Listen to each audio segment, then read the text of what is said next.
Je poursuis l'examen de ces figures de la guerre littéraire et je reviens à la lettre D après avoir traité la lettre E la semaine dernière avec l'épée et cette métaphore de la plume et de l'épée qui court pendant toute la période que j'étudie en tout cas. Mais enfin, j'aurais très bien pu donner le nom de la figure que j'analysais la semaine dernière, dague, puisqu'on a vu que c'était une autre de ces métaphores pour l'arme blanche, le poignard, et j'avais terminé avec la lame de Tolède, par laquelle on désignait cette pointe acérée du critique. Et j'avais même évoqué pour finir le crayon de Granville dans les caricatures, avec lequel il tenait en respect un essaim de mouches policières armées de leur épée.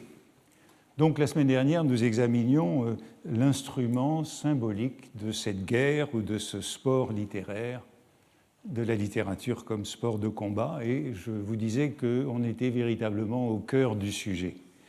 Aujourd'hui, j'aborde une nouvelle figure, et c'est aussi une figure capitale, une grosse figure de la guerre littéraire, et à la vérité, c'est une figure double, et comme c'est une figure double, eh bien, je lui consacrerai 2 semaines. Cette figure double, qui commence par D, c'est la figure diffamation et duel. Parce qu'il me semble en effet que ce sont 2 faces, le recto, le verso, l'avers et le revers, d'une même question, d'une question essentielle. Les 2 termes de diffamation et de duel sont donc intimement liés, et ils sont liés aux vicissitudes de la liberté d'expression sous les régimes successifs du XIXe siècle, durant la période que nous explorons. Le couple diffamation-duel est donc inséparable tout au long de cette période. C'est une sorte de couple infernal d'ailleurs, sans issue, auquel on n'échappe pas dans ces années 1820-1870, et même sans doute un peu plus loin, peut-être jusqu'à la consolidation de la Troisième République. Je dis c'est une sorte de couple pervers qui témoigne de la survivance ou de la persistance de cette violence physique inséparable de la violence verbale. Et en y réfléchissant au caractère inséparable de ce couple diffamation-duel, je pensais aux travaux du sociologue Norbert Elias sur ce qu'il appelait le processus de civilisation, le développement de la civilisation des mœurs en Occident et la monopolisation de la violence par l'État afin de contrôler la violence. Il apparaît que tout au long du XIXe siècle, eh bien, l'État n'a pas été en mesure de contrôler la violence, et comme il ne contrôlait ni la violence verbale, ni la violence physique, eh bien, il était incapable de faire respecter l'interdiction du duel. Et c'est un phénomène assez étrange, puisque, au fond, l'Ancien Régime y était parvenu de manière beaucoup plus efficace, à partir de l'édit de Louis XIV, en 1651, lorsqu'il avait 13 ans, qu'il était tout juste majeur. C'était donc Mazarin qui était derrière lui. L'édit de l'interdiction du duel a fait, et puis il a été renouvelé en 1679, et entre ces dates et la Révolution, 1789, les duels n'ont cessé de diminuer. Eh bien, aussitôt après la Révolution, les duels ont augmenté, et puis avec la Restauration, sous l'Empire, il n'y en a pratiquement pas, parce que c'est un régime autoritaire, et sous la Restauration, les duels le duel explose. Et il me semble que cela témoigne d'une difficile extension du processus de civilisation entamé sous l'Ancien Régime et de son application aux nouvelles classes, en particulier aux hommes de lettres et aux journalistes, puisque ce sont eux qui se battent, pour beaucoup. Dans les statistiques, on dispose, je les évoquerai la semaine prochaine, de quelques statistiques. Eh bien, à part les officiers, pour lesquels on ne dispose de pas beaucoup de chiffres, pour les hommes de lettres, on en dispose d'un grand nombre. Et il apparaît que, au fond, alors que ce processus de civilisation s'était développé depuis la Fronde, puisque j'évoquais dans les semaines précédentes le temps de Scudéry ou de Cyrano, où les rencontres et les duels étaient courants, et bien de la Fronde à la Révolution, ils diminuent et puis ils reprennent. Et il y a donc un échec des différents régimes successifs du XIXe siècle à maîtriser cette violence, à substituer une violence symbolique à la violence verbale et à la violence physique, avec le résultat que les disputes littéraires, les polémiques intellectuelles se font également meurtrières. Violence verbale et violence physique sont inséparables. Il y a en quelque sorte une perméabilité de l'une à l'autre. Peut-être que ce serait intéressant de comparer à d'autres périodes de l'histoire, notamment celle des années 30 et peut-être celle de la guerre, de la Seconde Guerre mondiale, et de la libération et de l'épuration. Peut-être que Gisèle Sapiro, quand elle viendra, évoquera cette proximité. En tout cas, cela me paraît assez énigmatique, la lenteur de l'éradication de cette violence inséparablement verbale et physique au cours du XIXe siècle.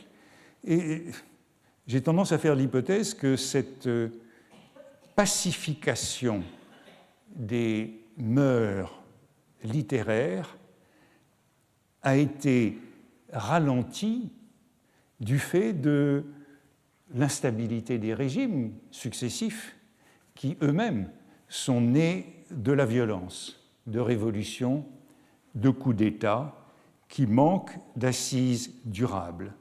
Ces régimes successifs du XIXe siècle ne parviennent pas à éliminer la violence verbale et physique, diffamation, duel, ce couple infernal, à cantonner la violence dans le discours, probablement parce que ces régimes sont eux-mêmes nés dans la violence et, au fond, que le modèle persistant est celui de la révolution politique et littéraire. La violence est inséparablement politique et littéraire. Et je crois qu'une formule qui, elle aussi, court à travers tout le XIXe siècle peut être emblématique de cette difficulté. La semaine dernière, je construisais mon propos sur cette formule qui apparaît en 1839, « The pen is mightier than the sword », la plume est plus forte ou plus puissante que l'épée, qui représentait cette métaphore. Eh bien, vous vous souvenez que dans l'un des premiers cours, je comparais l'épée et la baïonnette. Le combat à l'épée, c'est celui qu'on a avec un adversaire. Le combat à la baïonnette, c'est celui qu'on a avec des ennemis qui ne sont pas dignes du statut d'adversaire. Ce n'est pas un combat d'honneur. Eh bien, il y a un autre mot ubiquitaire du XIXe siècle qui est celui-ci et qui me semble bien représenter la difficulté. On peut tout faire avec des baïonnettes sauf s'asseoir dessus. Alors c'est une formule que tout le monde emploie au XIXe siècle. Il faut y réfléchir un instant, puisqu'au fond, elle est à mes yeux quasi synonyme de l'autre.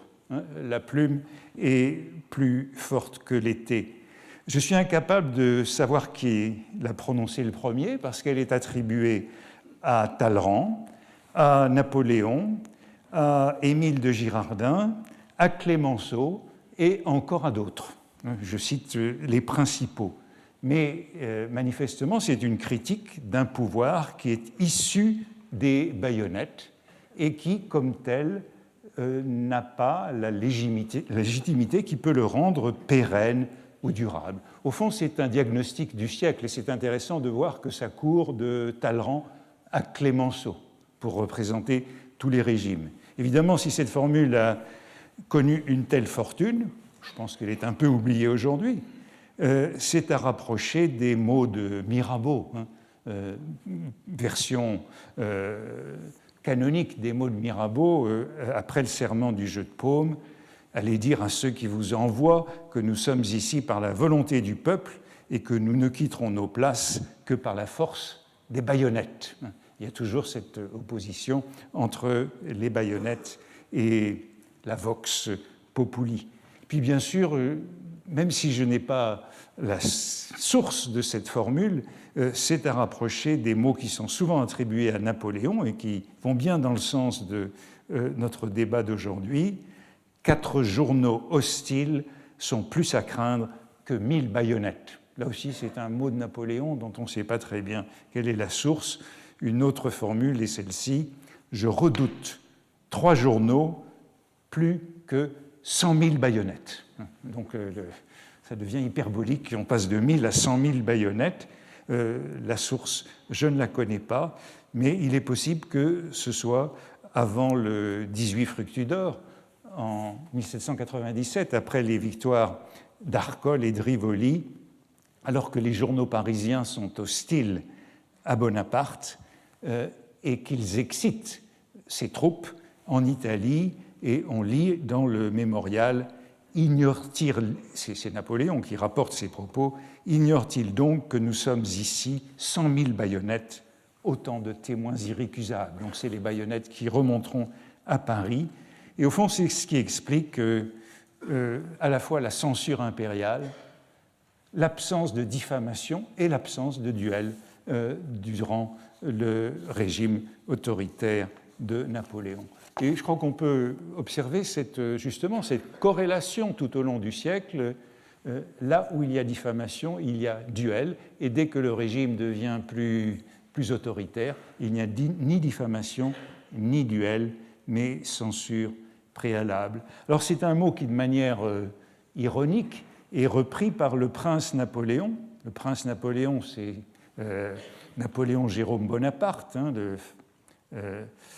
celui qui avait comme surnom Plomplon, le frère de la princesse Mathilde, et qui dit au Sénat, il est sénateur, libéral, démocrate, le 1er septembre 1869, c'est à propos de la libéralisation du régime en 1869. Permettez-moi de vous rappeler un mot d'un homme d'État dont je reconnais le mérite sans partager toutes ses idées. On peut tout faire, disait-il, avec les baïonnettes, excepté s'asseoir dessus. Nouvelle hilarité, le mot étant attribué soit à Talleyrand, soit à Napoléon.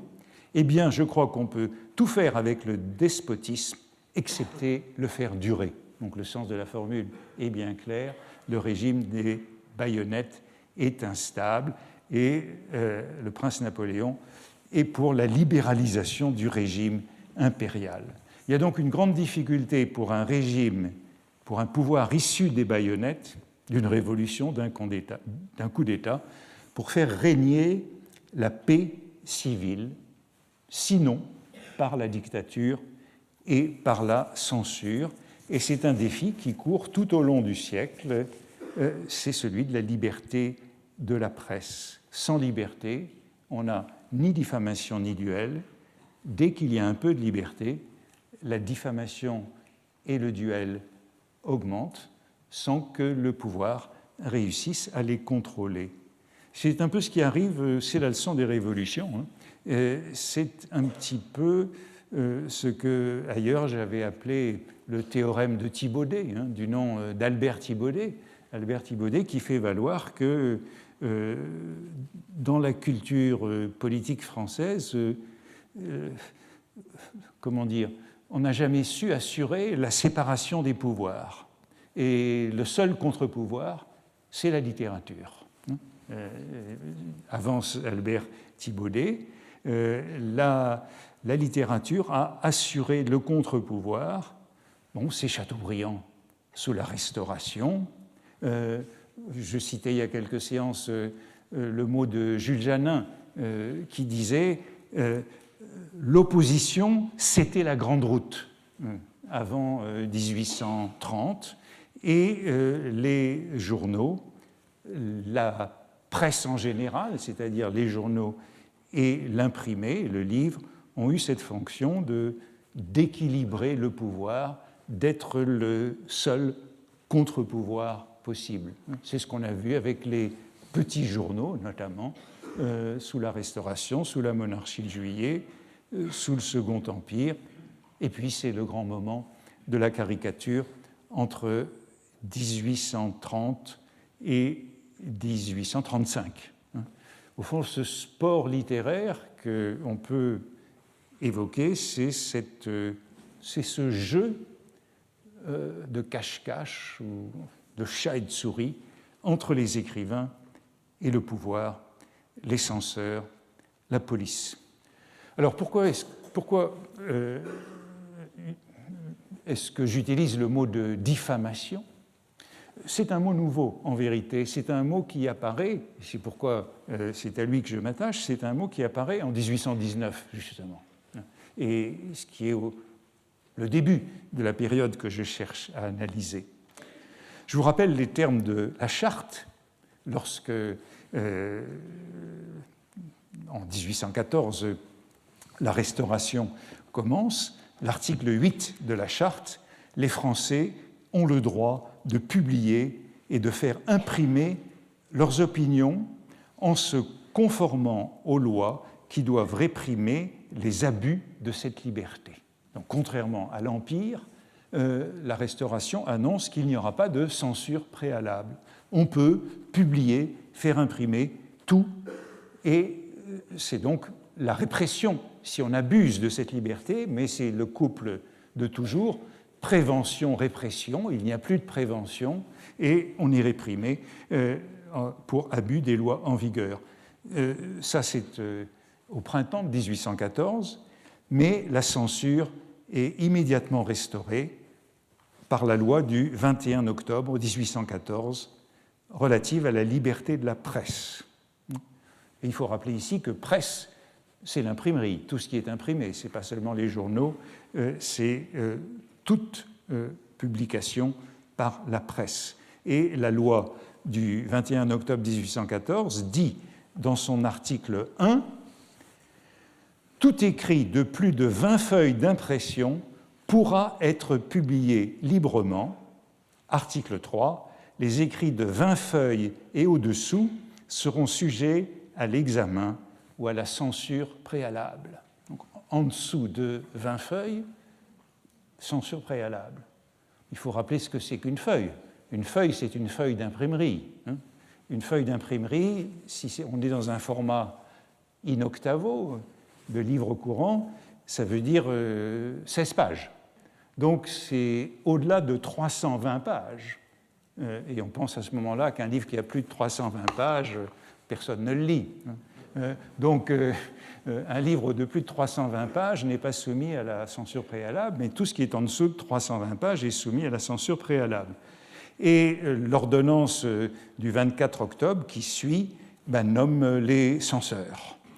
Donc le régime de la Restauration continue comme l'Empire avec censure préalable et autorisation du roi, police de l'imprimerie et de la librairie. Et il est en conflit avec à la fois les libéraux, tels Benjamin Constant, et les ultras, tels Chateaubriand, qui représentent les deux bords de l'opposition et qui défendent la liberté de la presse. Chateaubriand qui dit de cette loi du 21 octobre, dans les Mémoires d'Outre-Tombe, je cite Chateaubriand, « Le 21 octobre, l'abbé de Montesquieu, qui est le ministre de l'Intérieur, présenta la première loi au sujet de la presse. Elle soumettait à la censure tout écrit de moins de 20 feuilles d'impression. M. Guizot élabora cette première loi de liberté. Perfidie de Chateaubriand envers Guizot, qui était le secrétaire général du ministère de l'Intérieur. Après quelques années de restauration, en 1819, se pose la question de la liberté de la presse. Et elle traversera tout le siècle, jusqu'à la loi de 1881, qui est toujours la nôtre. Et les lois de 1819 sont les plus libérales du siècle, jusqu'à la loi de 1881. Elles sont présentées, ces lois, par le comte de Serres, qui est le ministre de la Justice, et elles entendent concilier liberté d'expression et protection des personnes. On trouve cette notion de personnalité à laquelle j'ai consacré un cours. Il s'agit d'autoriser la liberté d'expression, mais d'interdire les personnalités. Ce qui veut dire, vous vous en souvenez, les interpellations des personnes. Et c'est ainsi que la loi vise, c'est un moment libéral de cette restauration, à pacifier la vie politique, la vie publique, en associant réglementation de la presse et répression de la diffamation. C'est donc dans le cadre de cette recherche du contrôle de la violence verbale qu'est instauré le délit de diffamation en 1819. C'est une tentative pour régler par la voie juridique les querelles verbales afin qu'elles ne dégénèrent pas en violence physique. Et ainsi, la loi institue des sanctions pénales pour les violences verbales. Et il y a donc 3 lois qui sont votées, qui sont les lois du 17 mai, du 26 mai et du 9 juin 1819. La première porte sur la répression des crimes et délits commis par la voie de la presse ou par tout autre moyen de publication. Je disais, presse, c'est tout ce qui est imprimé, publication, délit de publication, ça inclut toutes les autres formes de discours, notamment la chanson. Et voici le début de cette loi. Quiconque, soit par des discours, des cris ou menaces proférés dans les lieux ou réunions publiques, soit par des écrits, des imprimés, des dessins, des gravures, des peintures ou emblèmes vendus ou distribués, mis en vente ou exposés dans des lieux ou réunions publiques, soit par des placards et affiches exposés au regard du public, aura provoqué l'auteur ou les auteurs de toute action qualifiée crime ou délit à la commettre, sera réputé complice et puni comme tel. Et c'est intéressant parce que vous voyez là que les imprimés, à savoir écrits et imprimés, ne sont que 2 éléments dans une liste qui en comporte une dizaine ou une douzaine. La parole et la chanson, le dessin, la caricature sont évidemment plus dangereux et plus subversifs que l'écrit ou l'imprimé. La loi qui suit du 26 mai, elle définit les poursuites qu'on exercera contre ces délits définis par cette loi. On est donc dans un contexte particulier de libéralisation du régime. On peut rappeler que derrière cette loi, il y a un personnage très important dans la Restauration, qui est Royer-Collard. Royer-Collard, le doctrinaire, le janséniste gallican. Et c'est très important de voir parce que les termes qui vont être introduits dans cette loi de 1819, ils sont toujours en vigueur. Nous vivons toujours, ils sont reproduits à peu près tels quels dans la loi de 1881. Dans ce contexte-là, il s'agit de concilier liberté d'opinion et protection des réputations. Alors, petite parenthèse, j'ajoute que cette loi, qui est la loi sur la diffamation, qui introduit la notion de diffamation, je ne voudrais pas omettre qu'avant la diffamation, les premiers articles concernent les outrages, à la morale publique et religieuse ou aux bonnes mœurs. Premiers articles, outrage à la morale religieuse et aux bonnes mœurs, il faut peut-être le rappeler, parce que c'est en effet ces articles qui permettront de condamner Flaubert et Baudelaire en 1857. Tout outrage à la morale publique et religieuse ou aux bonnes mœurs, par l'un des moyens énoncés, donc tous ces moyens qui sont ici, sera puni d'un emprisonnement d'1 mois à 1 an et d'une amende de 16 francs à 500 francs. Pour mémoire, Baudelaire aura une amende de 300 francs, ce qui est assez élevé. Dans cette échelle, il n'y a pas beaucoup d'inflation entre 1819 et 1857. On a donc des mots nouveaux. C'est une loi tout à fait nouvelle qui est introduite ici, des mots nouveaux, morale publique, morale religieuse, bonne mœurs. Bonald intervient dans le débat à la Chambre des députés et il dit que dans de bonnes lois, il n'y a pas d'adjectifs. S'il y a des adjectifs, morale publique, morale religieuse, bonne mœurs, c'est parce qu'on ne sait pas définir de quoi il s'agit. Et vous vous souvenez, j'évoquais le procès de Courrier, puisque Courrier sera l'un des premiers à être condamné en 1821 à 3 mois de prison pour avoir excité les paysans autour de son domaine. Et l'avocat de Courrier signalera en effet l'absence de définition de la morale publique et religieuse. Personne ne sait ce que c'est, elle n'est pas définie. Mais enfin, mon sujet cette année n'est pas l'outrage à la morale publique, c'est la diffamation. Et la diffamation et l'injure publique fait l'objet du chapitre 5 de cette loi, selon l'article 13.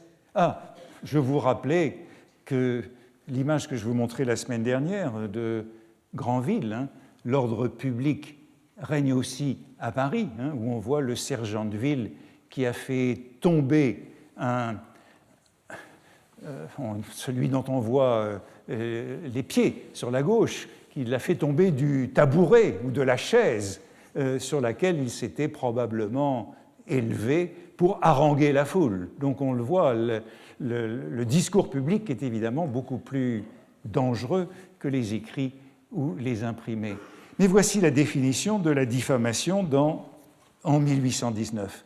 Toute allégation ou imputation d'un fait qui porte atteinte à l'honneur ou à la considération de la personne ou du corps auquel le fait est imputé est une diffamation. Toute expression outrageante, terme de mépris ou invective qui ne renferme l'imputation d'aucun fait est une injure.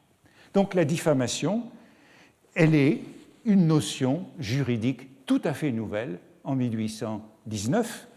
Elle n'a pas beaucoup changé aujourd'hui dans la loi de 1881, toujours en vigueur. Elle est définie aussi comme allégation ou imputation qui porte atteinte à l'honneur ou à la considération. Ce sont des termes totalement nouveaux.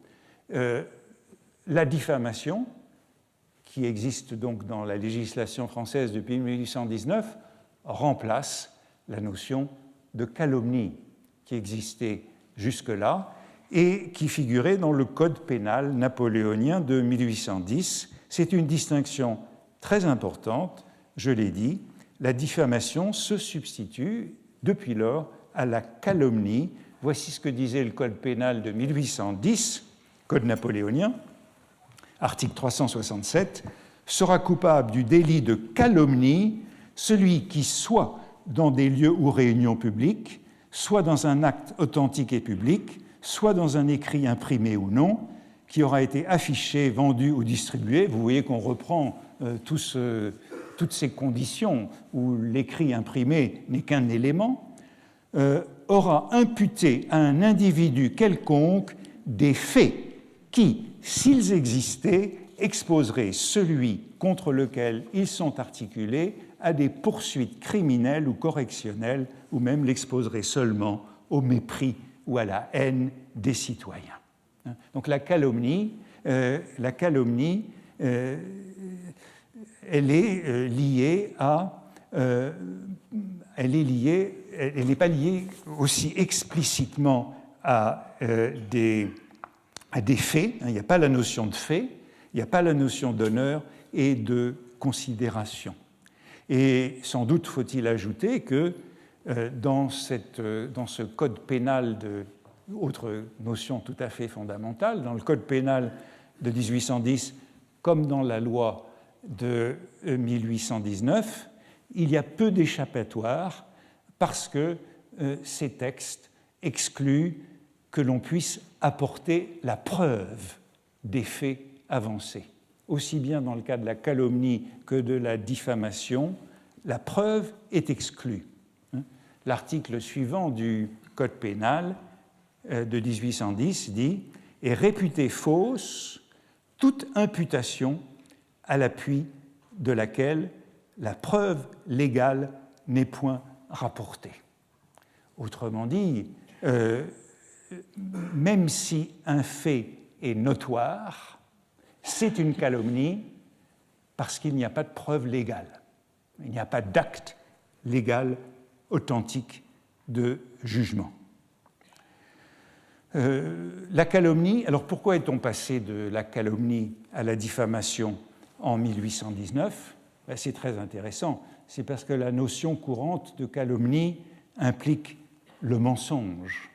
La calomnie, au sens courant, c'est une accusation mensongère portée contre quelqu'un pour jeter sur lui le discrédit.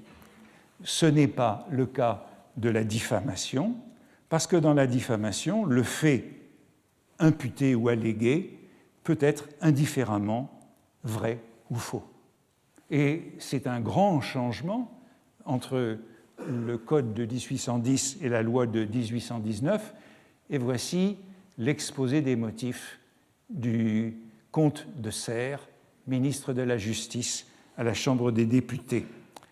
Un seul point dans ce chapitre sur la diffamation et la punition de la diffamation nous paraît mériter quelques observations particulières. C'est la substitution du mot diffamation au mot calomnie, jusqu'ici employé par nos lois.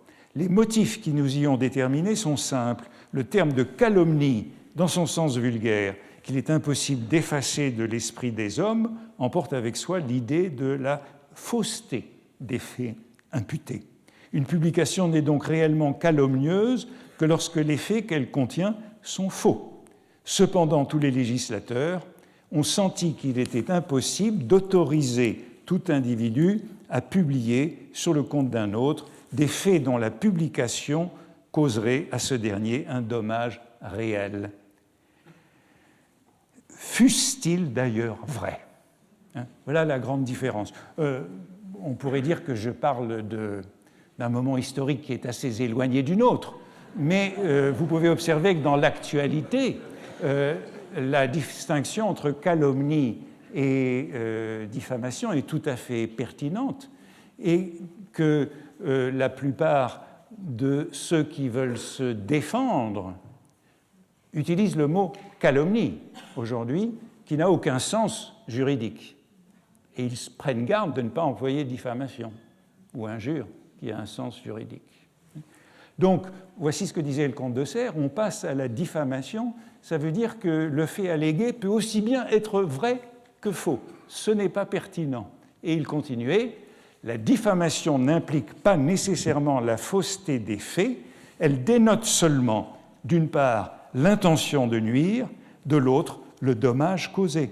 Ainsi, au terme de la définition contenue dans l'article 13, qui ne sera plus l'article 13 dans la loi votée, une publication qu'il y aurait une sorte de contresens à déclarer calomnieuse pourra fort bien et très justement être condamnée comme diffamation. Bon, nous sommes toujours dans les mêmes textes. Conformément à cela, aujourd'hui, diffamation et injure sont des délits. Le terme de calomnie ne figure pas dans la loi de 1881, mais ce qu'il y a été ajouté, c'est la notion de dénonciation calomnieuse. Et vous pourrez observer que ce terme n'est jamais employé par ceux qui se trouvent l'objet de diffamation.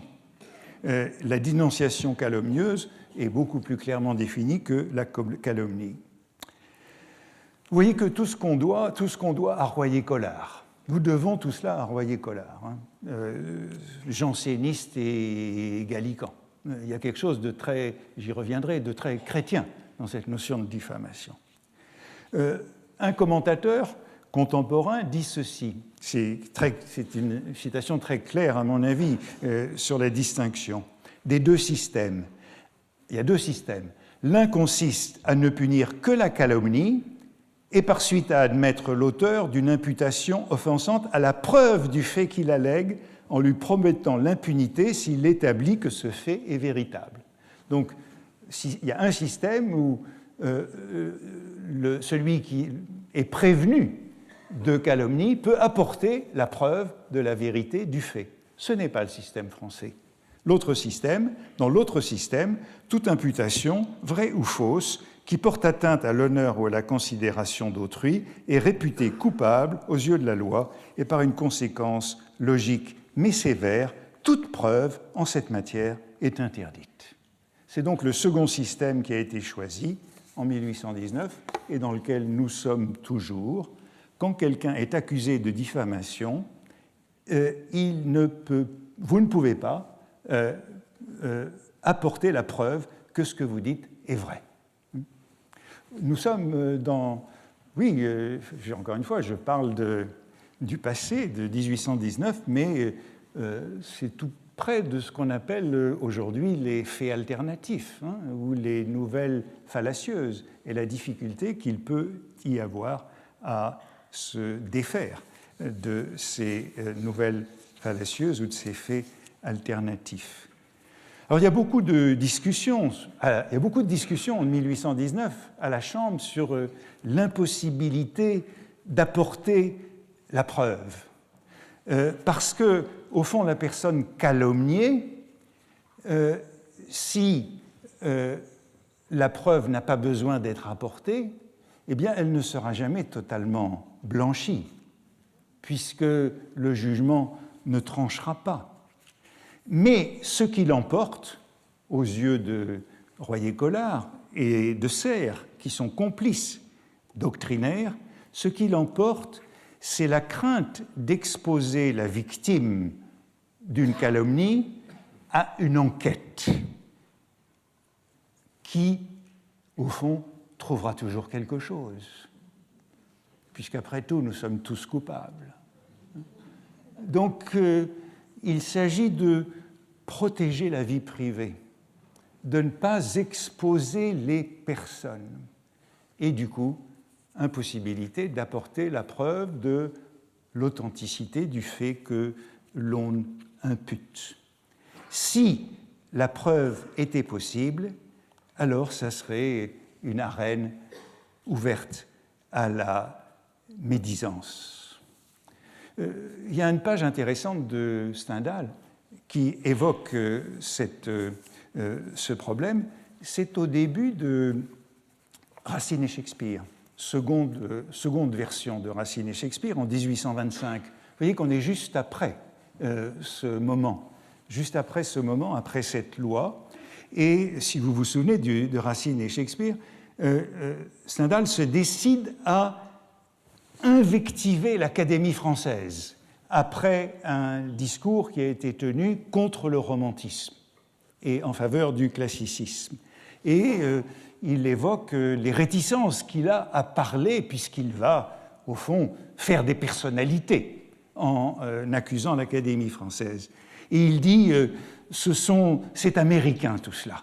Ce sont des théories politiques américaines, c'est la démocratie. Et voici ce qu'il dit. Un homme qui veut une place met une calomnie dans les journaux.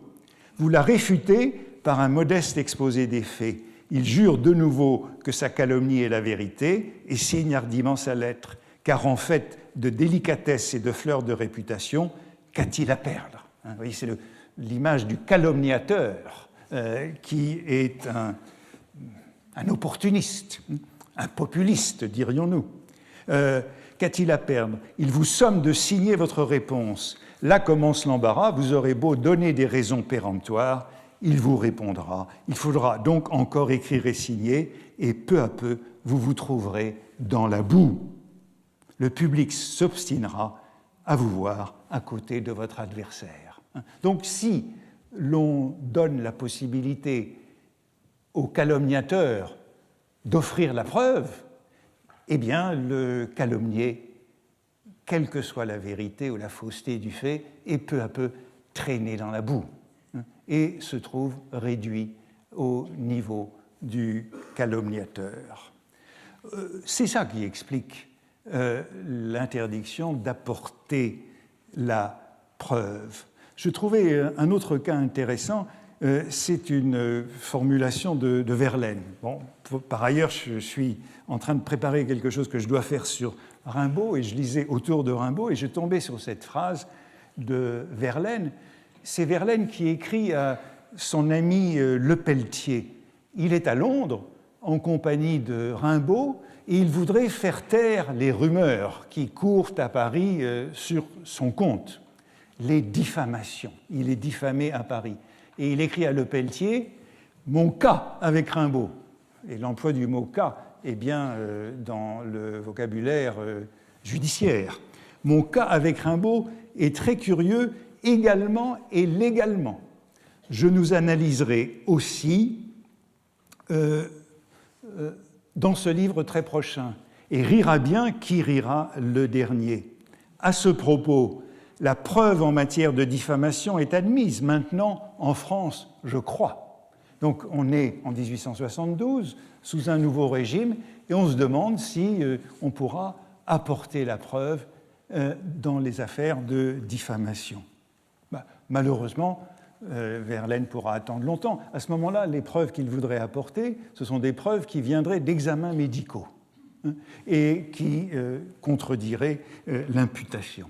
Mais il pourra attendre longtemps, puisque dans la loi de 1880, la loi qui est toujours la nôtre, on admettra la vérité du fait diffamatoire, mais dans de telles limitations qu'il est pratiquement impossible. C'est ce qui s'appelle l'exceptio veritatis, parce que cela exclut la vie privée.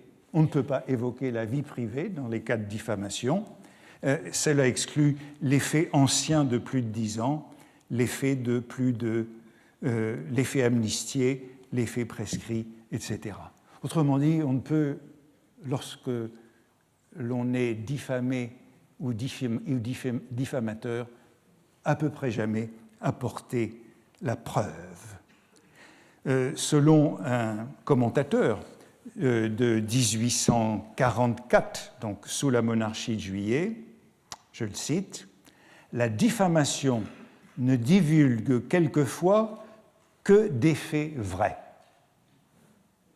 Et cependant, la loi n'hésite pas à la punir, sans se préoccuper de la vérité ou de la fausseté des allégations.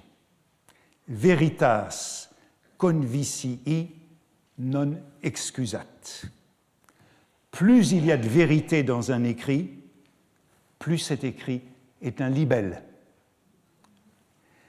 La formulation latine, veritas convicii non excusat, eh bien c'est la maxime chrétienne qui est attribuée à l'empereur Dioclétien. La vérité du blâme, la vérité de l'injure ne l'exclusent pas.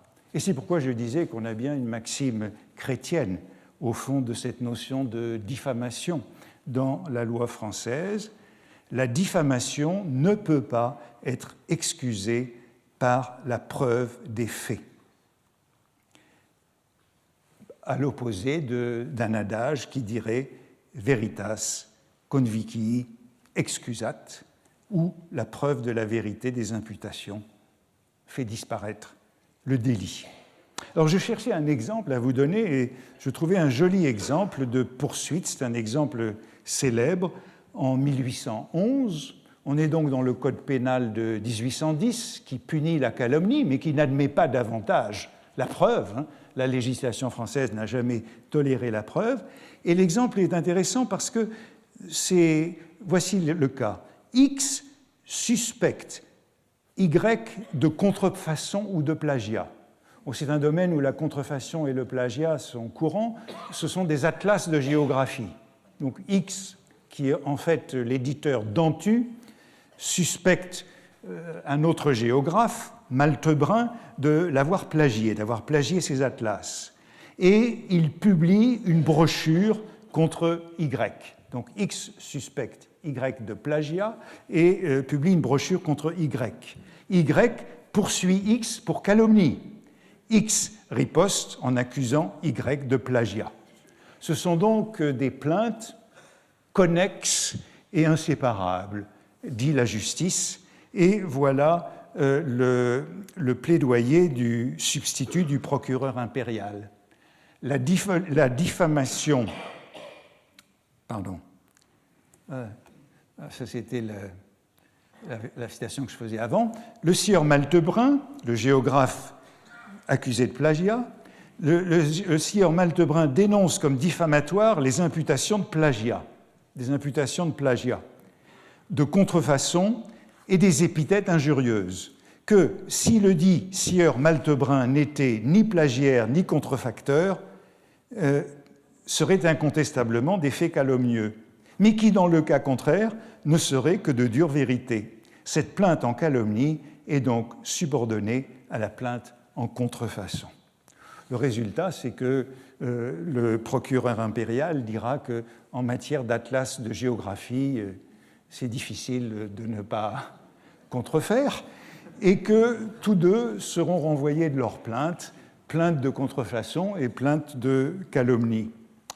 Mais vous le voyez, la notion de calomnie disparaît du droit français en 1819, et c'est assez intéressant parce que c'est le mot courant, et on voit la même chose avec le plagiat. Tout le monde parle de plagiat, mais la loi, elle parle déjà de contrefaçon. Le plagiat n'est pas un terme juridique, c'est la contrefaçon. Alors il faut ajouter enfin que, je disais que cette loi de 1819 est libérale, elle est libérale parce que c'est en cour d'assises qu'est débattu le délit de diffamation, et non au tribunal correctionnel, et donc devant un jury qui est considéré comme le reflet de l'opinion et qui est moins suspect de pression ministérielle. Et c'est très intéressant parce que tout au long du XIXe siècle, selon que le régime est plus ou moins libéral, la diffamation sera traitée par un jury d'assises ou par un tribunal correctionnel. Je vous rappelais que les premiers accusés prévenus d'outrage à la morale publique et aux bonnes mœurs, Courrier et Béranger, qui auront tous les deux 3 mois de prison, sont passés devant le tribunal d'assises, devant la cour d'assises. Mais dès 1822, eux c'est 1821, la loi est de 19, dès 1822, après l'assassinat du duc de Berry, c'est la correctionnelle. Et puis en 1830, avec la monarchie de Juillet, on revient à la cour d'assises. Et puis avec le Second Empire, on revient à la correctionnelle. Et Baudelaire et Flaubert passeront devant le tribunal correctionnel. On a donc une réflexion très intéressante sur la conciliation de la liberté de la presse et de la protection des personnes, de, le contrôle des personnalités. On a un compromis entre le principe autoritaire et la liberté d'expression, et je le dis, une tentative de contrôler la violence dans le règlement des conflits. Et on s'apercevra après coup, puisque ce n'est pas du tout présent dans la discussion de la loi, que la loi pourrait avoir pour objectif de diminuer les duels. Si le tribunal est un recours, alors on n'a plus besoin de se battre en duel lorsqu'on est injurié, diffamé ou outragé. Et voilà ce que dit une juriste contemporaine qui a soutenu récemment une thèse sur la notion de diffamation de 1819 à 1944, et qu'on rejoint ce que j'évoquais à propos de la libération et de l'épuration. Ce mode de conciliation, en 1819, est conçu comme une alternative crédible à la réparation des différents donneurs par les armes.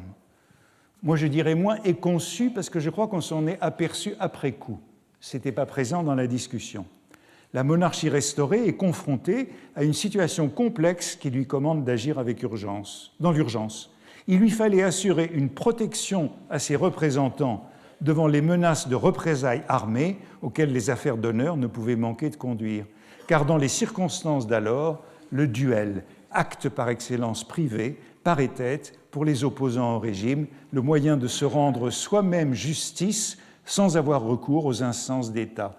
Bien évidemment, le gouvernement ne pouvait rester indifférent à la résurgence d'une telle pratique, une telle pratique qui, je disais, avait été contrôlée depuis la Fronde, illégale et nommément délictueuse. En effet, l'existence de nombreux soldats désœuvrés, les demi-soldes de la Grande Armée, l'installation d'un régime imposé par les armes dans une société où l'esprit militaire persiste, ainsi que la profusion des armes en possession des particuliers, offrent un terreau propice au développement d'une violence qu'il fallait à tout prix conjurer.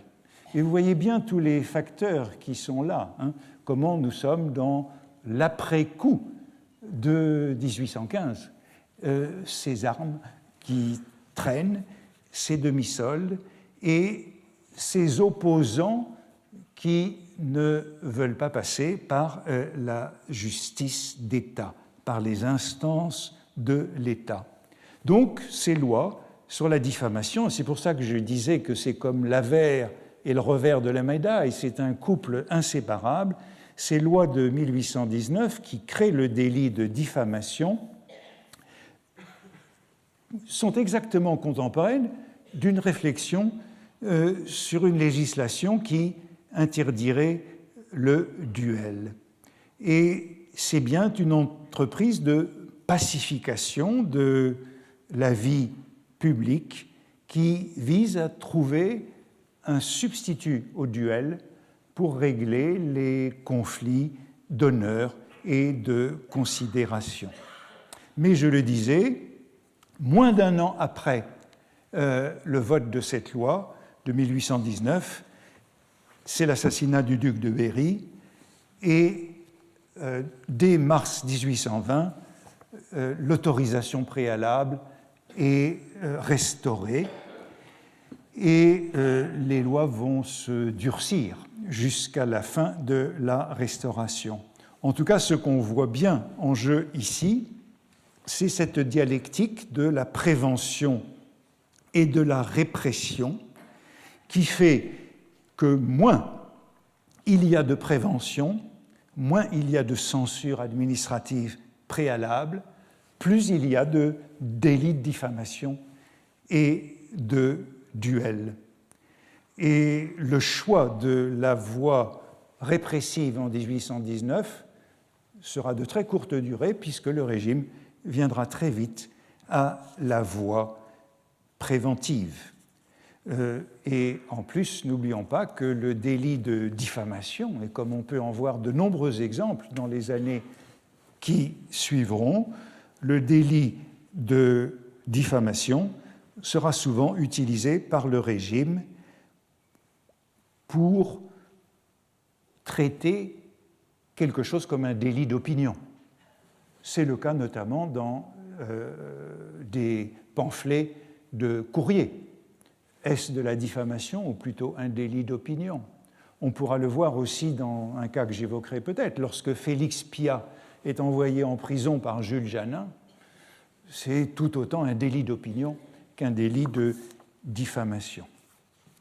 En tout cas, c'est un mot nouveau, et je le vois aussi apparaître chez Stendhal, toujours à propos de l'Académie, en août 1825, c'est dans une de ses lettres de Paris, publiée en Angleterre. L'Académie est l'objet des personnalités de Stendhal. Je n'ose vous répéter toutes les grotesques anecdotes que j'ai entendues à leur sujet, de l'Académie et des académiciens, je craindrais de vous exposer à une plainte en diffamation.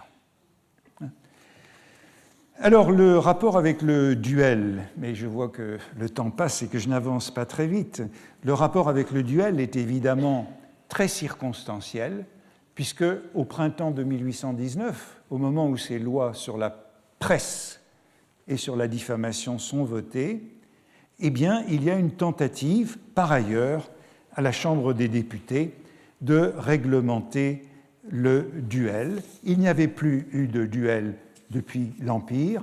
Le duel n'était pas prévu dans le code pénal napoléonien.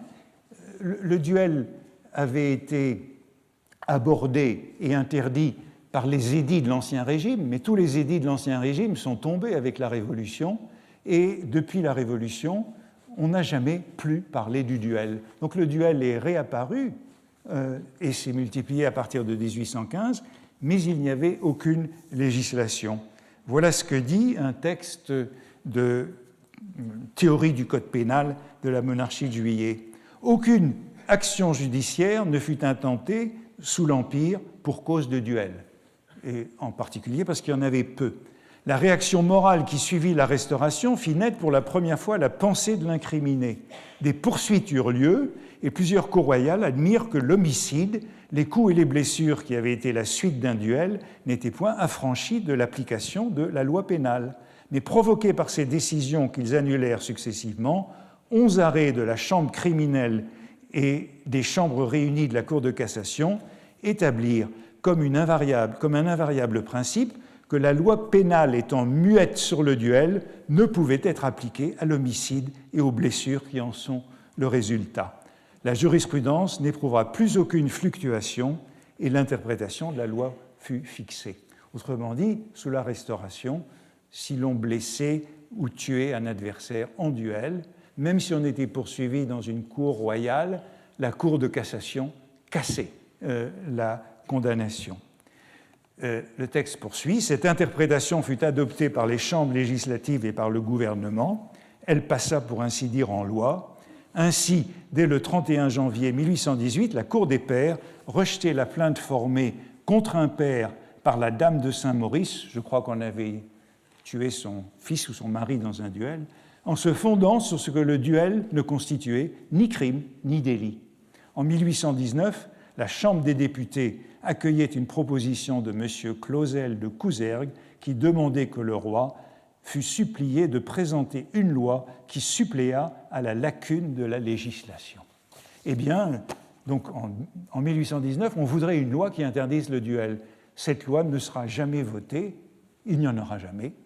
Il y a plusieurs tentatives entre 1819 et 1830. J'y reviendrai un moment la semaine prochaine, mais c'est seulement à partir de 1837 que la Cour de cassation a modifié sa doctrine et qu'on a commencé à poursuivre les duels comme des homicides ou comme des blessures, comme homicides et blessures dans le code pénal. Donc, vous voyez comment les textes sur la diffamation avaient pour ambition de prévenir la résolution des conflits par les duels. Et la comparaison est faite dans les textes sur le duel, et avec l'idée que le jury ayant fait son apparition pour le délit de diffamation, le jury d'assises, on est jugé par ses pairs pour une diffamation, eh bien on pourrait aussi l'appliquer au duel, un jury d'assises pour le duel. Mais ça ne sera jamais voté, et je crois qu'il faut conclure aujourd'hui sur l'incapacité de ces régimes du XIXe siècle à élaborer des mesures préventives contre le duel par opposition à ce que l'Ancien Régime avait su faire. Et je vous rappelle un texte bien connu qui mettait en scène le modèle de ce que Louis XIV avait décrété dans son édit de 1851, ce qui était appelé le tribunal du point d'honneur, le tribunal des maréchaux de France, juridiction compétente pour toutes les affaires d'injures et de provocation à duel impliquant des gentilshommes civils et militaires, français et étrangers. Autrement dit, sous l'Ancien Régime, on avait un tribunal d'honneur ayant à traiter des injures de vive voix ou par écrit et des menaces accompagnées de gestes outrageants. L'exemple sur lequel je voudrais finir, que vous connaissez tous, c'est celui du Misanthrope, 1666, entre les deux édits de Louis XIV interdisant le duel. C'est la querelle du sonnet d'Oronte, Alceste se montrant incapable de feindre et de flatter Oronte, Oronte qui, dans l'une des premières scènes, acte 1, scène 2, énonce « Et comme votre esprit a de grandes lumières, je viens pour commencer entre nous ce beau nœud, vous montrer un sonnet que j'ai fait depuis peu et savoir s'il est bon qu'au public je l'expose. » C'est très intéressant puisque c'est précisément un cas de critique littéraire menant à un duel, à quoi Alceste répond un peu plus tard dans la scène « Franchement, il est bon à mettre au cabinet. » Oronte est blessé, sort, Philinte dit à Alceste « Eh bien, vous le voyez, pour être trop sincère, vous voilà sur les bras une fâcheuse affaire. » Quelques scènes plus tard, arrive un garde, « Messieurs les maréchaux, dont j'ai commandement, vous mandent de venir les trouver promptement. » Oronte est allé se plaindre au tribunal des maréchaux de l'insulte qu'Alceste venait de commettre à son égard. C'est d'Oronte et de vous la ridicule affaire. Célimène voudrait savoir de quoi il s'agit. Comment ? Oronte et lui se sont tantôt bravés sur certains petits vers qu'il n'a pas approuvés, et l'on veut assoupir la chose en sa naissance. Alceste, moi je n'aurai jamais de lâche complaisance, mais il faut suivre l'ordre. Allons, disposez-vous. On n'a pas le choix, il faut aller au tribunal des maréchaux. Alceste, quel accommodement veut-on faire entre nous ? La voix de ces messieurs me condamnera-t-elle à trouver bons les vers qui font notre querelle ? Je ne me dédie point de ce que j'en ai dit, je les trouve méchants. Donc Oronte s'est plaint au tribunal des maréchaux, a apporté ce différend à propos du sonnet, et le doyen du tribunal des maréchaux a jugé que pour prévenir un duel, eh bien, il fallait traiter l'affaire. Bien sûr, ils donneront tort à Alceste, et c'est le récit de Philinte à l'acte 4, scène 1, et jamais différent, si bizarre, je pense, n'avait de ces messieurs occupé la prudence. Voici ce qu'Alceste a dit. On peut être honnête homme et faire mal des vers. Ce n'est point à l'honneur que touchent ces matières. Je le tiens galant homme en toutes les manières, homme de qualité, de mérite et de cœur, tout ce qu'il vous plaira, mais fort méchante hauteur. Le résultat, c'est qu'il n'y aura pas de duel et qu'Alceste devra s'incliner, et dans une embrassade, on l'aura pour conclure fait vite envelopper toute la procédure. L'Ancien Régime a donc réussi à contrôler, à tempérer la violence entre 1651 et 1789. Il y a eu des duels, mais la manie des duels a repris après 1815 et aucun des régimes successifs n'a réussi à les contrôler. Comme vous le savez, la littérature contemporaine est pleine de duels. Il y a des duels dans tous les romans de Stendhal, Rouget le Noir, La Chartreuse de Parme, Lucien Levene. Lucien Levene se bat dans beaucoup de romans de Stendhal, dans beaucoup de romans de Balzac, dans Illusions perdues, dont je me suis servi. Lucien se bat en duel avec je ne sais plus qui, mais je vous l'ai dit il y a quelques semaines. Et la littérature française contemporaine est pleine de duels. Tard, sociologue Tarde, qui a écrit un article important du duel, j'emprunte un certain nombre de choses aujourd'hui et la prochaine fois, dit que si on croyait la littérature, on penserait qu'il y avait en France au XIXe siècle encore plus de duels que d'adultères. Mais Tarde doute de cette statistique. J'arrêterai là pour aujourd'hui.